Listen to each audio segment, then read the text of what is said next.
പാലക്കാട് നെല്ലിയാമ്പതിയിൽ കാട്ടാനയുടെ ആക്രമണത്തിൽ തോട്ടം തൊഴിലാളിക്ക് പരിക്കേറ്റു. കാരപ്പാറ സ്വദേശിയായ 56-കാരൻ പഴനിസ്വാമിയെയാണ് കാട്ടാന ആക്രമിച്ചത്. വ്യാഴാഴ്ച രാവിലെ 8 മണിയോടെയാണ് സംഭവം. പോത്തുമലയിൽ നിന്ന് കാരപ്പാറ വഴി നൂറടിയിലേക്ക് പുറപ്പെട്ടതായിരുന്നു പഴനിസ്വാമി. കാരപ്പാറയിലെത്തി ബസ്സിൽ നൂറടിയിലേക്ക് പോയി മരുന്ന് വാങ്ങാനായിരുന്നു പഴനിസ്വാമി വന്നത്. ഇതിനിടെയാണ് അപ്രതീക്ഷിതമായി ആനയുടെ മുന്നിൽ അകപ്പെട്ടത്. ഇടവഴിയിലൂടെ നടന്നുവരുന്നതിനിടെയാണ് കാട്ടാനയെ കണ്ടത്. ഭയന്നോടിയ പഴനിസ്വാമിയെ പിന്നാലെയെത്തിയ ആന തുമ്പിക്കൈകൊണ്ട് അടിച്ച് ദൂരെ എറിയുകയായിരുന്നു. തോട്ടങ്ങളിലേക്ക് വന്ന തൊഴിലാളികളാണ് പഴനിസ്വാമിയെ പരിക്കേറ്റ നിലയിൽ കണ്ടത്. ആ കടയ്ക്ക് വന്ന സമയത്തിൽ ഇയാള് റോഡിലെ കടക്കല്ല, റോഡിലെ കാട്ടിനുള്ളിൽ കടക്ക വഴിയിൽ.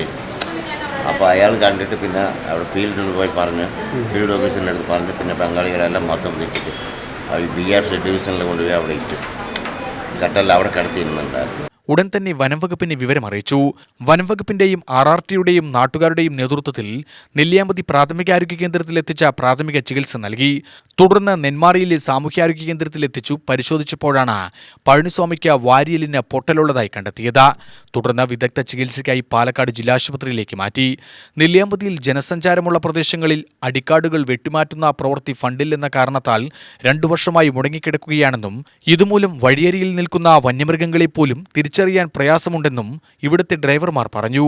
ഇപ്പോൾ 2 വർഷമായിട്ട് PWD റോഡ്, നെല്ലിയാമ്പതി റോഡ് 2 സൈഡും വെട്ടിത്തെളിക്കാത്ത റോഡ്. അപ്പോൾ മൃഗങ്ങൾക്ക് വെള്ളവും തീറ്റയൊന്നും ഇല്ലാത്തതുകൊണ്ട് റോഡിലാണ് മൃഗങ്ങൾ മുഴുവനുള്ളത്. അപ്പോൾ അത് എത്രയും പെട്ടെന്നൊന്ന് വെട്ടി ക്ലിയർ ആക്കണം. കുറേ ആയിരക്കണക്കിന് ടൂറിസ്റ്റുകൾ വരുന്ന സ്ഥലമാണ്. അപ്പോൾ അപകടങ്ങൾ സംഭവിക്കണം. ഈ ആനയും പോത്തും ഈ പുല്ലിൻ്റെ ഇടയിൽ നിൽക്കുന്നതും ഈ കാടിൻ്റെ ഇടയിലും വളവിൽ നിൽക്കുന്നത് ശ്രദ്ധിക്കാൻ പറ്റുന്നില്ല. അപ്പോൾ എത്രയും പെട്ടെന്ന് അത് PWDയിൽ ഞങ്ങൾ അവരോട് പറയുമ്പോൾ അവർ ഫണ്ടില്ല എന്ന് പറയുന്നത്. വർഷത്തിൽ 2 പ്രാവശ്യം വെട്ടിത്തരുന്നതാണ്. അപ്പോൾ ഈ 2 വർഷമായിട്ട് വെട്ടാറില്ല. അതിന് എത്രയും പെട്ടെന്ന് ഒരു നടപടി എടുക്കണം.